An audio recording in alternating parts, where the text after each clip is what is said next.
When my dad looked me straight in the eyes, laughed, and said, "Your sister earned everything on her own, unlike you," something inside me cracked. I don't even remember what I said next. I just remember the sound of my heartbeat thundering in my ears, the feeling of betrayal boiling in my chest, and this overwhelming mix of sadness and anger that I couldn't hold back anymore. You ever have that moment when someone you love just completely shatters your view of them? That's what happened to me right then, because in that instant I realized my dad, the man I spent my entire life trying to make proud, had never actually seen me for who I was. So tell me before I go on, was I wrong for finally standing up to him after all those years of being the invisible child? Because that moment changed everything in my family. To really understand how we got there, I have to start from the beginning. I grew up in a pretty middle-class household. My dad was one of those old-school, tough love types. He worked hard, provided for us, but never really believed in showing affection. My mom was the peacekeeper, gentle, soft-spoken, and always trying to smooth things over between us kids and Dad. I have one older sister, Lisa, and ever since I was little, I knew she was the golden child. Everyone in our family knew it. Lisa was the perfect daughter, straight A's cheerleader, always smiling in family photos. My dad worshipped her. Every time she brought home a certificate, he'd hang it up in the hallway like it was a medal of honor. Meanwhile, when I brought home something I was proud of, like my first art project, or when I finally learned how to fix something on my own, it was barely acknowledged.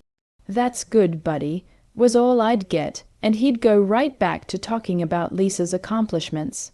It wasn't like I didn't try. I tried everything to get his approval. Sports, music, even joining the debate team, which I absolutely hated. By the way, but no matter what I did, Lisa always outshone me. When I was 12, I got second place in a local art competition, and my dad's response was, "Second place is just the first loser." But when Lisa won a participation ribbon for a spelling bee, he threw her a mini celebration at home. My mom used to give me this sad look sometimes, like she knew it wasn't fair, but she never said anything.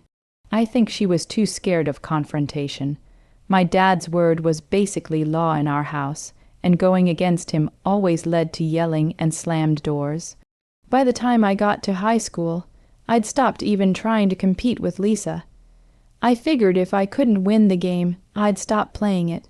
I focused on my own stuff, art, computers, and later, video editing. I even started freelancing online in my last year of high school. I'd stay up late, working on small projects for random clients around the world, making enough money to buy my own laptop. My dad thought it was a waste of time. He'd say, "You're just playing around on that computer. Lisa's out there doing real work."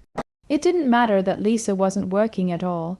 She was just focusing on college applications, but in his eyes, that was real work. When I graduated, I didn't get the same reaction Lisa got. She got a car, I got a pat on the back, and "you should have tried harder" for scholarships. The thing is, I did get a partial scholarship to a smaller college for digital media studies, but Dad refused to help with the rest.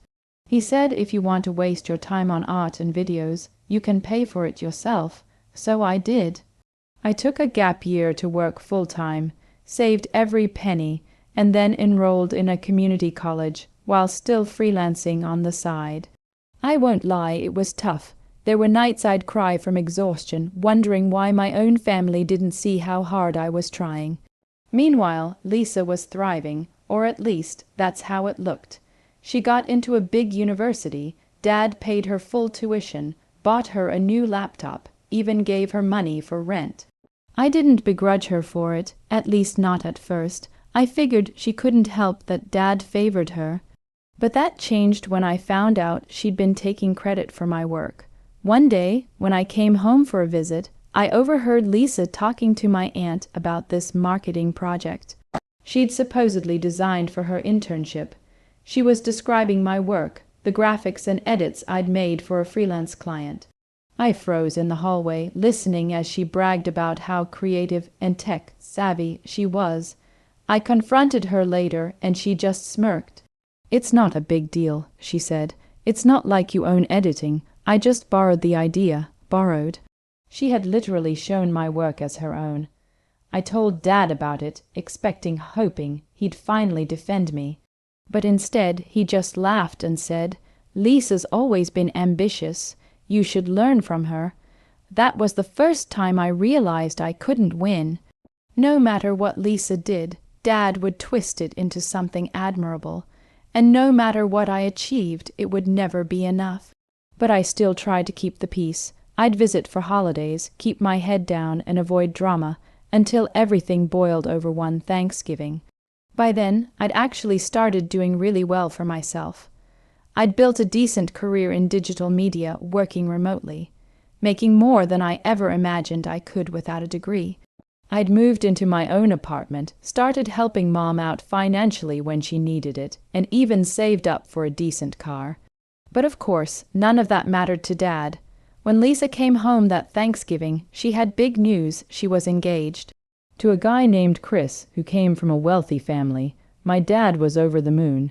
He was bragging to everyone at the table about how Lisa had found a successful man.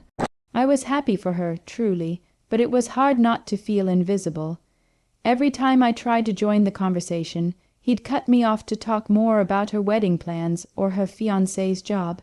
Then came the moment, the one that flipped everything upside down. During dinner, Lisa was talking about how expensive wedding planning was, and Dad said, "Don't worry, sweetheart, I'll help you cover the costs."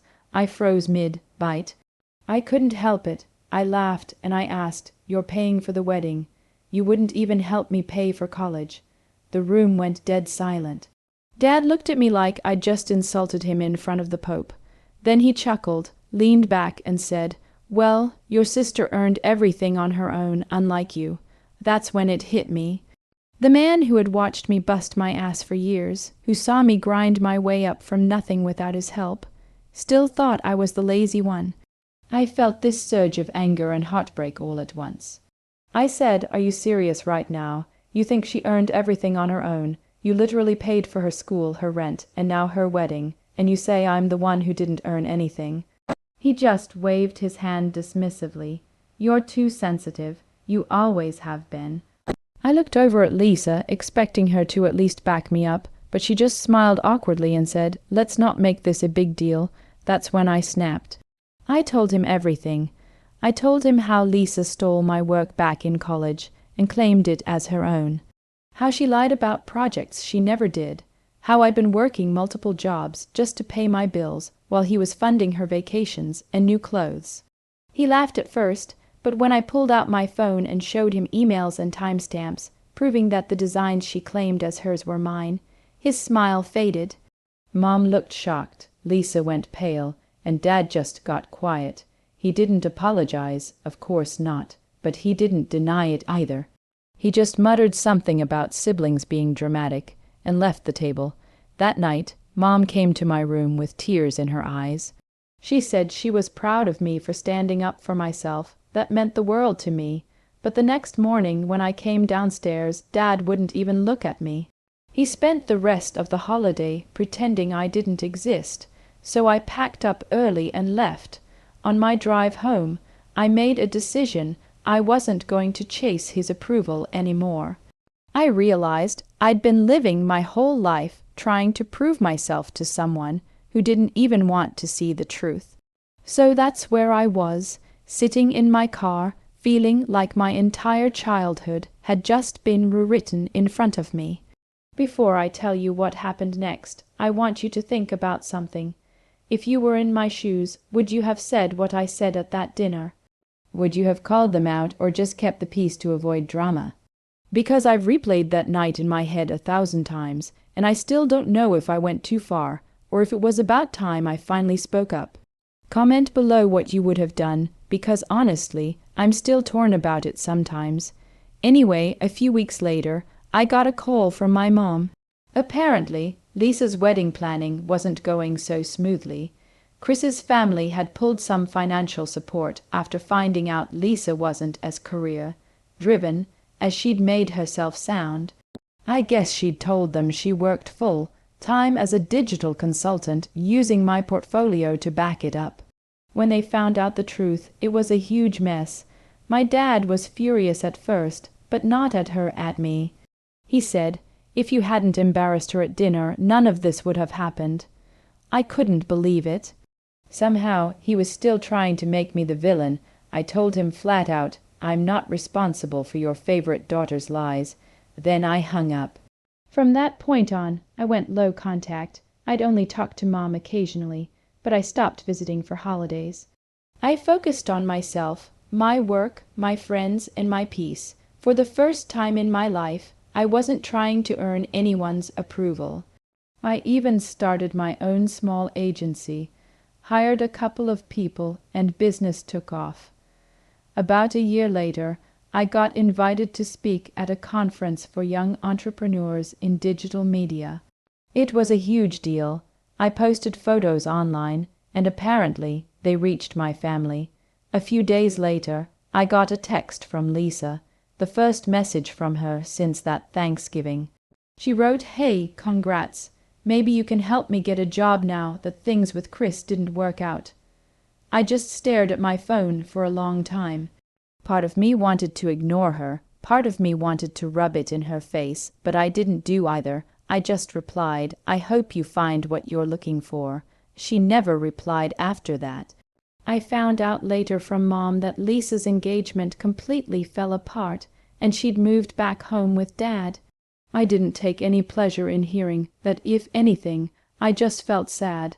Sad for her, sad for what our family had become. But I also knew it wasn't my job to fix it. About 6 months after that, Dad called me. I almost didn't pick up, but curiosity got the better of me. His voice was quieter than I'd ever heard it. He said, "I wanted to apologize. I didn't say anything at first. I think I was too stunned." He went on to say he'd been thinking about what I said that night, how he'd treated me, and that he realized he'd been unfair. He said Mom had been showing him my work, and that he was proud of me. For a second, I felt like that little kid again, hearing the words I'd always wanted to hear. But I didn't let that nostalgia cloud reality. I told him it means a lot to hear that, but I'm not looking for your approval anymore. I just hope you can see both your kids for who they really are. He was quiet for a long time. Then he said, "I'm trying." And honestly, that was enough. We've kept in touch since then, not super close, but civil. Lisa and I still don't really talk. Maybe someday we'll figure things out, maybe not, but I don't carry the same bitterness I used to. I think sometimes people can't see your worth until you stop begging them to. Looking back, I don't regret speaking up that night. Yeah, it caused a lot of chaos, and yeah, it broke my family's illusion of perfection, but it also freed me. I stopped living for someone else's approval and started living for myself, and that's something I wouldn't trade for anything. So that's my story. If you were in my place, would you have confronted your dad and sister the way I did? Or would you have kept the peace to keep the family together? Like this video, if you think I was right to finally stand up for myself, and don't forget to subscribe for more stories like this one. And please share your thoughts in the comments. I really want to know how you see it. Thanks for listening, and I'll see you all in the next story.